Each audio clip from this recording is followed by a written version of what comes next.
Hi friend, welcome to R academy. তো যে সমস্ত ক্যান্ডিডেট প্রাইমারি পরীক্ষা দেবে তাদের জন্য মোস্ট ইম্পর্ট্যান্ট আজকে বাংলা একটা সেট নিয়ে এসেছি। তো তোমাদের এরকম টাইপের একটা প্রশ্ন থাকবে যে এরকম একটা গদ্য লিখে দেবে, সেখান থেকে তোমাদের প্রশ্ন থাকবে। তো এখানে যে প্রশ্নগুলো দেখতে পাচ্ছ খুব ইম্পর্ট্যান্ট এরকম টাইপের প্রশ্ন দেবে, সেই জন্য আমরা এই সেটটা নিয়ে আসা হয়েছে। এখানে দেখো যে এখানে তোমরা একটু পড়বে। দেখো, আমার বালিকা বধূটির নাম ছিল রজনী, তার ডাকনাম ছিল চিনি। পিতৃগৃহ তাহার ডাকনামের চলটাই বেশি ছিল। এমনকি আমাদের বিবাহের সময়ও কন্যাপক্ষ যে রুমাল পদ্ম ছাপাইয়াছিল তাহার নলিনী দিদি তাহাদের আশীর্বাদ রজনী পিতা চিনি পাতা দই বালিকা উল্লেখ করেছিলেন। তো এই সবগুলো একটু পড়বে তোমরা। যে বিবাহের সময় রজনীর বয়স 14 বয়সের হয়েছিল। বলা প্রয়োজন আমাদের মতো যে মহাশয় বাল্যবিবাহের ঘোরতর বিরোধী ছিলেন। ফলে 13 বৎসর পর্যন্ত এই কাজ হওয়া উপায় ছিল না। তাহার সিদ্ধান্ত বাল্যটাকে, তো এটা তোমাদের পড়বে। তো এখান থেকে পরে যে প্রশ্নগুলো তোমাদের দিচ্ছে সেই প্রশ্নগুলো একটু করবে, খুঁজবে। তো 1 নম্বর যেটা প্রশ্ন তোমাদের দেখো, যে লেখকের বালিকাবধূর নাম কী ছিল। তাহলে এখানে প্রশ্ন 1 নম্বর প্রশ্ন দেখলাম,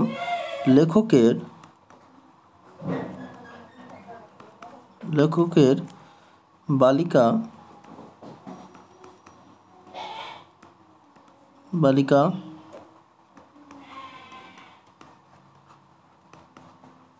বধূর নাম কি। তাহলে এখানে বিভিন্ন অপশান থাকবে, তোমরা একটা কমেন্টে লিখবে, ঠিক আছে। তাহলে প্রথম প্রশ্ন কি দেখো, তার লেখকের বালিকা বধূর নাম। তুমি এরকম টাইপেরই প্রশ্ন দিবে, ঠিক আছে। এটা একটু ভালো করে পড়ে তারপর কিন্তু অ্যান্সার বুঝতে হবে। এটা 1 নম্বর প্রশ্ন হলো। তারপর 2 নম্বর প্রশ্ন আমরা দিই। 2 নম্বর প্রশ্ন যেটা হবে, 2 নম্বর প্রশ্ন হচ্ছে, তো 1 নম্বর প্রশ্ন তোমরা কমেন্টে লিখবে। 2 নম্বর প্রশ্ন, কারণ এই কমেন্টে লিখলে তোমরা বুঝতে পারবে যে প্রশ্নটা অ্যান্সারটা কী হবে, ঠিক আছে। তারপরে নেক্সট প্রশ্ন, রজনীর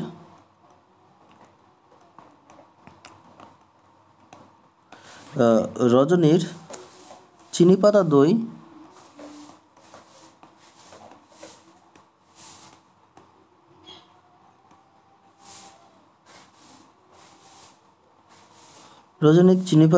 কে বলেছিল। রজনীকে চিনি পাতা দই কে বলেছিলেন, কে।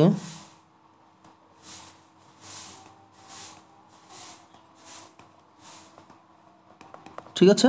তাহলে এখানে একটা প্রশ্ন, প্রথম প্রশ্ন কী হলো আমাদের, যে লেখকের বালিকা বধূর নাম কী ছিল, তোমরা কমেন্টে লিখবে, ঠিক আছে। 2 নম্বর প্রশ্ন দেখো, রজনীকে চিনি পাতা, এই যে চিনি পাতা দই কে বলেছিলেন। তাহলে রজনীকে চিনি পাতা দই কে বলেছিলেন, ঠিক আছে।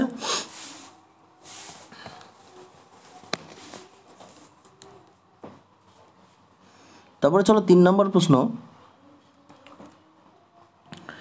তাহলে এখানে তোমাদের নেক্সট প্রশ্ন আমরা চলে যাব। তাহলে এখানে আমি একটু তোমাদের অপশান দিয়ে দিই। 2 নম্বর একটা প্রশ্ন, যদি একটু বুঝতে সমস্যা হয়।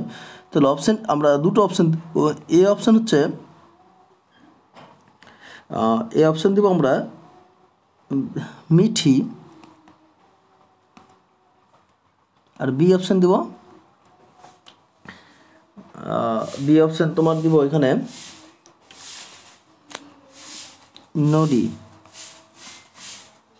লনিনী, ঠিক আছে। তাহলে কোনটা অপশানটা লিখবে, ঠিক আছে। 3 নম্বর প্রশ্ন দেখো, 3 নম্বর প্রশ্ন, এই যে এখানে প্রত্যুষ শব্দটি, এই যে শব্দটা, ঠিক আছে, এই শব্দটাকে সন্ধি বিচ্ছেদ কী হবে, সন্ধি বিচ্ছেদ, ঠিক আছে। যারা আমাদের চ্যানেলে অ্যাডমিশন আছে তারা কিন্তু এই প্রশ্নের অ্যান্সারগুলো পেয়ে যাবে। তোমরা যদি পারো একটু কমেন্টে লিখবে। তাহলে এই শব্দটা সন্ধি বিচ্ছেদ কী হবে, পরীক্ষাতে কিন্তু এরকম টাইপের প্রশ্ন দেবে, ঠিক আছে। এটা সন্ধি বিচ্ছেদ কী হবে তোমরা কিন্তু কমেন্টে লিখবে। তো তোমাদের দুটো অপশান দিচ্ছি, এটা কি হবে তাহলে? এখানে অপশান এ নাম্বার হচ্ছে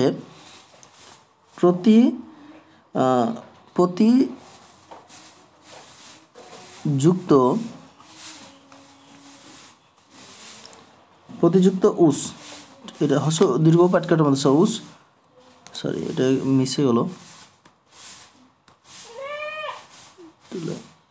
উস। আর বি নাম্বার অপশান দিলাম প্রতিযুক্ত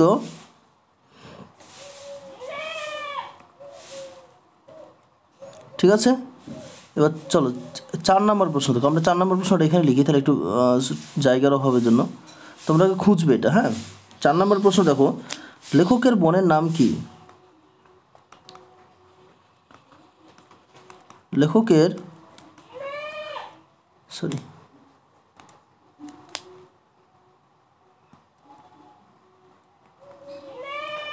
বোনের নাম কি? ঠিক আছে, তাহলে 4 নম্বর প্রশ্ন হচ্ছে লেখকের বোনের নাম কি? ভেরি ভেরি ইম্পর্টেন্ট প্রশ্ন।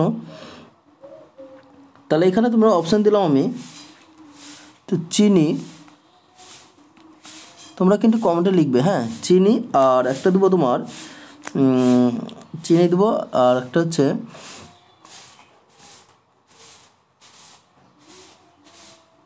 চন্দ্রা। ঠিক আছে, তো লেখকের বোনের নাম কি, চিনি না চন্দ্রা? এই কমেন্টে লিখবে। 4 নম্বর প্রশ্নটা তোমরা কমেন্টে লিখবে। 5 নম্বর প্রশ্ন দেখো, ঠিক আছে, 5 নম্বর প্রশ্ন চলো।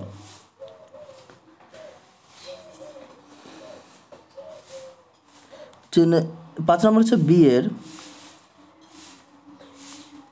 লেখা গেলে একটু ছোটো লিখছি, সময় তোমরা তো জানতেই পারছো জায়গার জন্য। বিয়ের রুমাল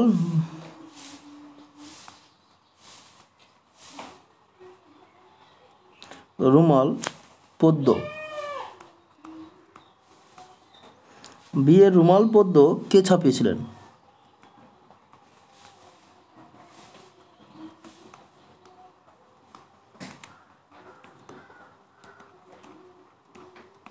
বিয়ের রুমালপত্র কে ছাপিয়েছিলেন? Very very important. তাহলে এখানে বিয়ের রুমালপত্র কে ছাপিয়েছিলেন, তোমাদের অপশান যদি বলো তাহলে অপশান আমি দেবো এখানে অপশান এ দিলাম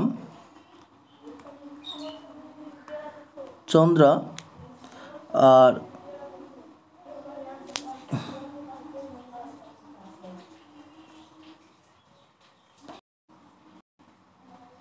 তো আমাদের একটু প্রবলেমের জন্য প্রশ্নটা কেটে গেছে। তো চলো, তো বিয়ের রুমাল কে দেখেছ তোমার চন্দ্রা না পাত্রীপক্ষ? তো প্রশ্নটা কী ছিল যে বিয়ের রুমালপত্র কে ছাপিয়েছিলেন? অপশান তোমার দিলাম চন্দ্রা না পাত্রীপক্ষ। ঠিক আছে, অপশান এ দিয়েছিলাম আমরা চন্দ্রা, অপশান বি হচ্ছে পাত্রীপক্ষ। ঠিক আছে,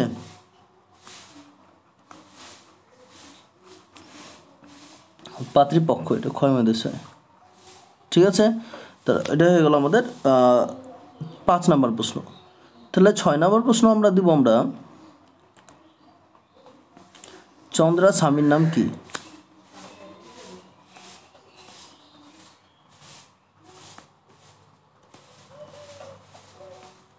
স্বামীর নাম কি? ঠিক আছে, চন্দ্রা স্বামীর নাম কি?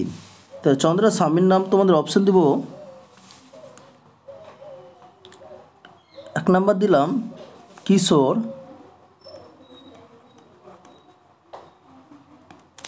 অপশন বি দিলাম তোমার শরৎ। ঠিক আছে, দুটোর মধ্যে কিন্তু একটা অপশন হবে, তোমরা একটু খুঁজবে, যতটা খুঁজবে ততটা বুঝতে পারবে তোমরা। আর তোমাদের আরেকটা তোমাদের ব্যাকরণ থেকে আমরা প্রশ্ন দিই। 7 নম্বর প্রশ্ন চলো, যে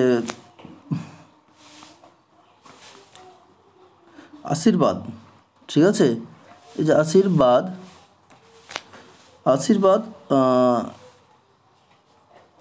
কি সমাস? আশীর্বাদ কি সমাস? ঠিক আছে, খুবই ইম্পর্টেন্ট প্রশ্ন। তো এটা কর্মধারা সমাস আশীর্বাদ, তো এটা কর্মধারা কোন সমাস তোমরা কমেন্টে লিখবে, ঠিক আছে। তো যেহেতু তোমার 7টা এই টপিক থেকে তোমাদের কিন্তু 10 নাম্বার থাকবে, ঠিক আছে। তো তোমাদের এই 7টা প্রশ্ন দিলাম, 7টা তোমরা কমেন্টে লিখবে। এবার যদি তোমরা না পারো তাহলে আমরা নেক্সট ভিডিওতে আমরা কিন্তু তলায় দাগ দিয়ে প্রশ্নগুলো অ্যান্সার বের করার চেষ্টা করব, ঠিক আছে। তো আজকের ভিডিওটা এই পর্যন্তই। যে প্রশ্নগুলো কেমন হলো অবশ্যই তোমরা কমেন্টে লিখবে, আর তোমরা কেমনভাবে কোশ্চেন চাও একটু অবশ্যই বলবে, ঠিক আছে। তাহলে আমার একটু সুবিধা হবে, সেভাবে আমরা কিন্তু প্রশ্ন নিয়ে আসবো, ঠিক আছে। তো আজকের ভিডিও এই পর্যন্তই, ধন্যবাদ।